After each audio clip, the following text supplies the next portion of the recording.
नमस्कार, मैं हूं विनय सिंह। आपका बहुत बहुत स्वागत है। एक चिट्ठी कल देर शाम को वायरल हो गई और इसमें ये चिट्ठी में ये बताया जाने लगा कि अब जेएसएससी की उम्र सीमा जो है 1 अगस्त 2021 के स्थान पर 1 अगस्त 2015 हो गया है। चिट्ठी के फ्रंट साइज भी उसी प्रकार के हैं जैसा कि जेएसएससी का चिट्ठी होता है। चिट्ठी में कार्मिक विभाग, भाषा विभाग का पत्रांक नंबर भी दिया हुआ है। इसके बाद सोशल मीडिया में ये धड़ल्ले से चलने लगा। हमारे पास कई मैसेज आए जिसमें ये पूछा गया कि क्या इस न्यूज में दम है, क्या यह सही है। हमने पूरी पड़ताल की। हालांकि कुछ प्रमुख साइट ने स्पष्ट नहीं किया कि ये चिट्ठी निकली कहाँ से है और इसको लेकर के जो है कंफ्यूजन हो गया।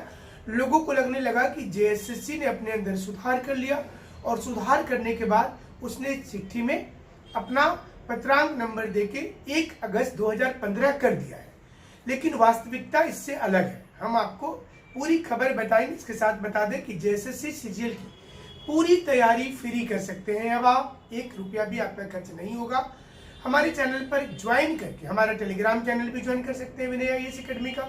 यूट्यूब पर क्लासेस सुबह 8 बजे चल रही है, 11 बजे चल रही है, शाम को चल रही है और सभी चीज़ों का नोट्स भी उसमें भेज दिया जा रहा है ताकि आपको परेशानी नहीं हो। तो चलिए, चिट्ठी का सच क्या है, क्या वास्तव में पत्रांक जेएसएससी ने निकाला है। हमने पूरी खबर की पड़ताल की तो पता चला कि तकरीबन 4 दिन पहले आम आदमी पार्टी ने जेएसएससी में एज को लेकर एक सम्मेलन किया था, एक प्रदर्शन भी किया था और वो शांतिपूर्वक किया था। हालांकि आम आदमी पार्टी का कोई जनाधार नहीं है, बहुत ज्यादा कवरेज नहीं मिला, इसलिए लोगों तक खबर भी नहीं जा पाई। आम आदमी पार्टी ने जेएसएससी ऑफिस में एक चिट्ठी सौंपा है, मतलब एक ज्ञापन होता है और ज्ञापन में ये अनुरोध किया गया है कि ये आप जो उम्र निकाले हैं, ये उम्र 2010 था पहले, अभी 2015 कर देना चाहिए क्योंकि 21 निकला है। जब वैकेंसी पुरानी है तो उम्र भी पुरानी होनी चाहिए क्योंकि लाखों स्टूडेंट इससे वंचित हो जाएंगे। आम आदमी पार्टी के इस चिट्ठी को जेएसएससी ने रिसीव किया और रिसीव करने के बाद इसको राजभाषा विभाग, कार्मिक विभाग को भेज दिया। बस यही खबर है। चिट्ठी के फ्रंट साइज भी वही है जो जेएसएससी का होता है, इसलिए कंफ्यूजन ज्यादा हो गया। लोगों को लगने लगा कि वास्तव में क्या डेट हो गया है। आप पूरी चिट्ठी को पढ़िए, उसमें देखिए लिखा हुआ है आम आदमी पार्टी की ओर से ज्ञापन दिया गया है। इस ज्ञापन को आगे भेजा जा रहा, प्रेषित किया जा रहा है और उसके बाद ही तय होगा कि क्या करना है। जाहिर सी चीज है कि इस समय जेएसएससी के स्टूडेंट्स को थोड़ी दिक्कत तो हो रही है। दिक्कत इसलिए हो रही है कि ये विज्ञापन 2015 का है, इसको सुधार कर 16 में निकाला गया था, उसके बाद फिर से 2019 में लाया गया। तो उम्र तो सभी में मिल रहा था, स्टूडेंट फॉर्म भी भरे हर बार, लेकिन इस बार जब निकला 21 में तो इसमें क्या हुआ कि एज ही चला जा रहा है। तो ये स्टूडेंट्स की बहुत भारी समस्या होगी। उन्होंने इसे रिक्वेस्ट किया है और इसलिए सारे लोगों से मिन्नत कर रहे हैं। इस बार स्टूडेंट की प्लानिंग ये भी है कि ये सड़क पर आंदोलन नहीं हो क्योंकि सरकार ईगो में ले लेगी, लेकिन स्टूडेंट के पास जब चारा नहीं बचता है तभी वो सड़क में आते हैं।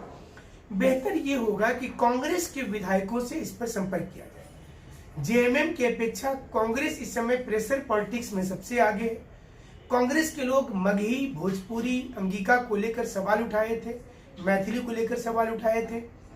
इसे दर्जा दे दिया गया और जाहिर सी चीज है कि ये दर्जा मिल जाने के बाद अब स्टूडेंट अलग अलग जिले में भी भोजपुरी, मगही को शामिल करने के लिए आवाज उठा रहे हैं। उनका कहना है कि जिस जिले में भोजपुरी, मगही बोलने वाले ज्यादा लोग हैं वहां से इस भाषा को हटाना नहीं चाहिए।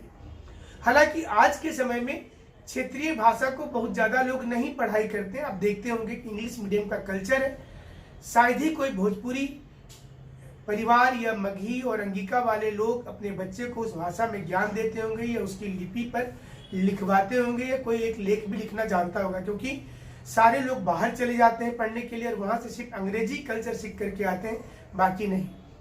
इसलिए सरकार भी इस पर बहुत ज्यादा ध्यान नहीं दे रही है। जब जब उनको लगता है कि यहाँ पर थोड़ी वोट बैंक उनकी है तो वहां पर वो तुरंत शामिल कर दे रहे हैं। इसी क्रम में बोकारो जिला में आपने देखा होगा भोजपुरी मगही को शामिल कर दिया गया। वहाँ के लोगों में काफी खुशी है इसे लेकर और वहाँ के स्थानीय लोग बोल रहे हैं कि ये सरकार ने अच्छा काम किया है।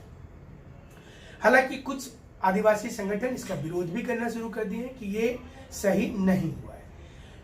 लेकिन अब आपको बताते हैं कि जेएसएससी में क्या उम्र सीमा में बदलाव होगा, इसके लिए सरकार के पास फाइल जा चुका है। कार्मिक विभाग के पास भी चिट्ठी चली गई है और जिस प्रकार की चिट्ठी आपने कल देखा शाम को वायरल हुआ था, उससे 3 दिन पहले एक चिट्ठी कार्मिक विभाग को स्टूडेंट ने भी सौंपा है। वो भी वही चीज होता है। तो इस पर बहुत ज्यादा सीरियस नहीं सोचना है। आपको ये समझना है कि कोई भी अगर आप सिर्फ वहां मिलने का समय ले लें तो एक ज्ञापन तो दे ही सकते हैं, चाहे मुख्यमंत्री सचिवालय को दे दीजिए या जैसे जेपीएससी को बहुत सारे लोग ज्ञापन दिए थे तो वो देने के लिए मतलब बहुत आंदोलन हुआ। वही ज्ञापन को सिंपल तरीके से भी दिया जा सकता था। तो यहाँ पर सिंपल तरीके से दिया गया, लेकिन देर रात को मैसेज वायरल हो गया कि एज कम हो चुका है और ये हो ही जाएगा। बेसिकली अगर आप जेपीएससी या जेएसएससी को कोई चिट्ठी सौंपते हैं तो वो एक ऑटोनोमस बॉडी जरूर है, लेकिन फैसला नहीं लेती है। वहां से वो चिट्ठी को अग्रसरित कर देती है, उसमें लिख देती है कि इसको सौंपा जा रहा है कार्मिक विभाग को। कार्मिक विभाग के पास इस समय में 3 चिट्ठी पहुंची है। एक चिट्ठी जो है वो आम आदमी पार्टी का है, दूसरा चिट्ठी जो स्टूडेंट जेपीएससी में उम्र सीमा की लड़ाई कर रहे थे वे सारे स्टूडेंट भी इसको वहां पर सौंपे, तीसरा कांग्रेस के एक विधायक ने भी सौंपा है। यानी कि 3 चिट्ठी वहां जा चुकी है।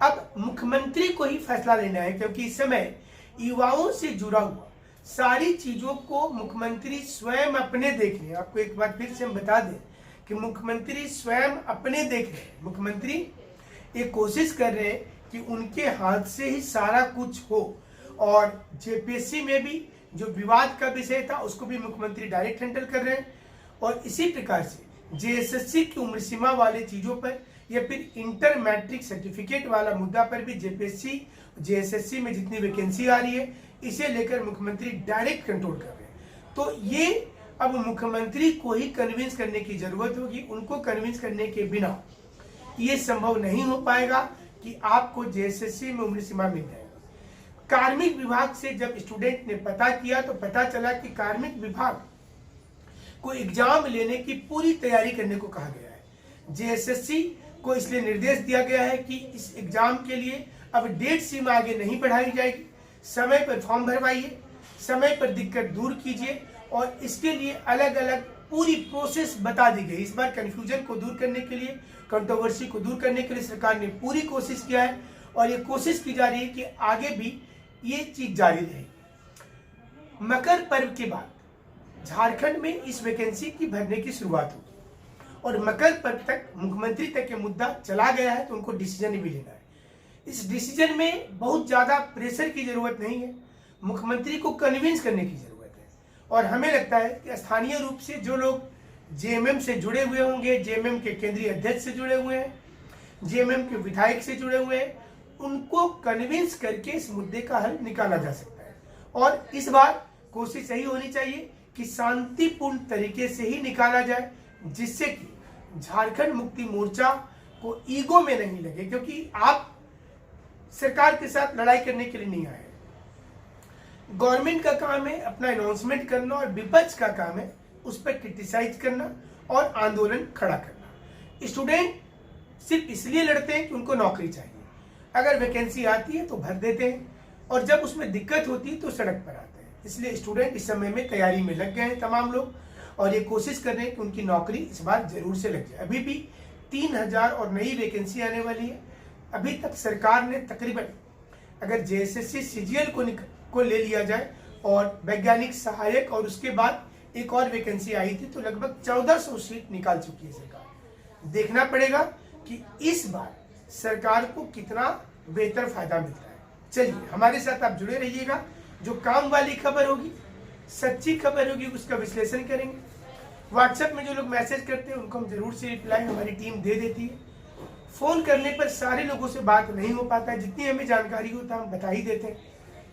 आप लोग उसमें बुरा नहीं मानेंगे क्योंकि हमको क्लास भी लेना है और अगर सिर्फ बात करेंगे तो फिर आपका क्लास हम नहीं ले पाएंगे।